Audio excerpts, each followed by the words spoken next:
بسم اللہ الرحمن الرحیم 60 سیکنڈز کوئز میں آپ کا خوش آمدید۔ حضرت نوح علیہ السلام پورے 950 برس تک اپنی قوم کو اللہ کی طرف دعوت دیتے رہے، لیکن سوائے 80 سے زیادہ لوگوں کے کوئی ایمان نہ لایا، اور پھر اللہ کی طرف سے وحی آ گئی کہ اب کوئی بھی مزید ایمان نہیں لائے گا۔ تو کیا آپ جانتے ہیں کہ نوح علیہ السلام نے اللہ سے کیا دعا مانگی؟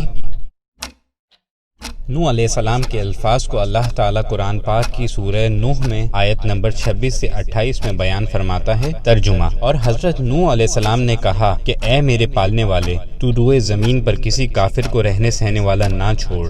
اگر تو انہیں چھوڑ دے گا تو یقیناً یہ تیرے اور بندوں کو بھی گمراہ کر دیں گے، اور یہ فاجروں اور ڈھیٹ کافروں کو ہی جنم دیں گے۔ اے میرے پروردگار، تو مجھے اور میرے ماں باپ اور جو ایمان کی حالت میں میرے گھر میں آئے اور تمام مومن مردوں اور عورتوں کو بخش دے، اور کافروں کو سوائے بربادی کے اور کسی بات میں نہ بڑھا۔